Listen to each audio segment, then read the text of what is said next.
ജമാഅത്ത് ഇസ്ലാമിൻ്റെ വിഷയത്തിൽ ഒരു അക്ഷരവും മറുപടി പറഞ്ഞിട്ടില്ല.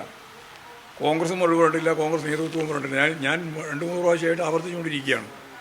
ജമാഅത്ത് ഇസ്ലാമിയുമായി കൂടിച്ചേരുന്ന അസോസിയേറ്റ് അംഗത്വം കൊടുക്കുന്ന ഈ കേരളത്തിലെ UDF, അതിൻ്റെ കോൺഗ്രസ് ലീഗ്, ഇവരുടെ നിലപാട് എന്താണ്, ഞങ്ങളുമായിട്ട് ബന്ധപ്പെട്ട് എന്താണെന്ന് പറയാൻ സോണിയാഗാന്ധിയോട് ഇവിടെ പ്രിയങ്ക ഗാന്ധിയോട് നമ്മൾ ഇവിടുന്ന് പറഞ്ഞു, പല പ്രാവശ്യം ആവശ്യപ്പെട്ടു. അങ്ങനെ ഒരു കാര്യം ആലോചിക്കുന്നില്ല. എന്നിട്ട് വേറെ എന്തൊക്കെയോ ഇമാതിരിയുടെ ചില കാര്യങ്ങൾ പറഞ്ഞിട്ട് തട്ടി രക്ഷപ്പെടുകയാണ് ചെയ്തത്. UDF ഈ തെരഞ്ഞെടുപ്പിൻ്റെ ഭാഗമായിട്ട് നിരായുധരായിരുന്നു. അടിമുടി ഏതെങ്കിലും ഒന്നല്ല, ഒരായുധവും അവരുടെ കയ്യിലുണ്ടായിരുന്നില്ല. പിന്നെ ഈ പറഞ്ഞ പോലെയുള്ള കാര്യങ്ങൾ പറഞ്ഞിട്ട് ഒപ്പിച്ച് പോവുകയാണ് ചെയ്തത്. എന്നാൽ തികച്ചും തെറ്റായ, രാജ്യത്തിന് അപകടകരമായ ജമാഅത്ത് ഇസ്ലാമുമായി ചേരുന്ന നിലപാട് ദൂരവ്യാപകമായ ഫലമുളവാക്കുന്ന ഒന്നാണ്. ഹിന്ദു വർഗീയവാദികളെയും ഭൂരിപക്ഷ വർഗീയതയും ന്യൂനപക്ഷ വർഗീയതയും പരസ്പരം തമ്മിലടിപ്പിക്കാനും അത് വഴി ധ്രുവീകരണം കൂടുതൽ ശക്തിപ്പെടുത്താനുമാണ് ഉപകരിക്കുക. അതിന് കൂട്ടുനിൽക്കുകയാണ് UDF ചെയ്യുന്നത്.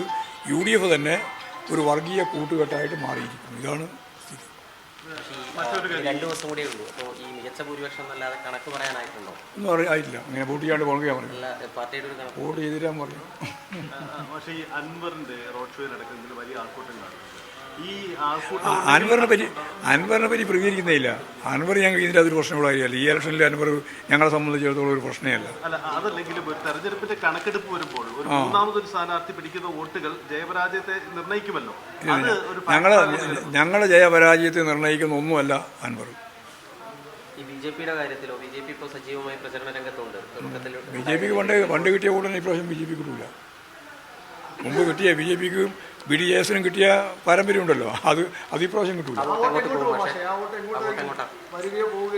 അത് അവരോട് ചോദിക്കേണ്ടതാണ്. നിങ്ങൾ ആക്കിയാ കൊടുക്കാൻ നിങ്ങൾ ചോദിക്കുന്ന അവർ പറഞ്ഞു തന്നെങ്കിലും അത് നോട്ട് ചെയ്യില്ലേ?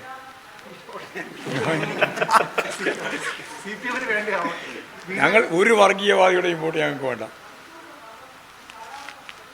പക്ഷേ വിശ്വാസികളുടെ വോട്ടുകൾ ഞങ്ങൾ വേണം. അത് ഞാൻ വേർതിരിച്ച് പറഞ്ഞിട്ടുണ്ട് നേരത്തെ. വിശ്വാസികളൊന്നും വർഗീയവാദികളല്ല. വർഗീയവാദികൾക്ക് വിശ്വാസമില്ല. വിശ്വാസം ഒരു ഉപകരണമായിട്ട് ഉപയോഗിക്കുകയാണ്. അതാണ്. BJP ആയാലും ഏത് വർഗീയവാദിയായാലും അവർ യഥാർത്ഥത്തിൽ ഞാൻ നേരത്തെ പറഞ്ഞ പോലെ വിശ്വാസികളല്ല.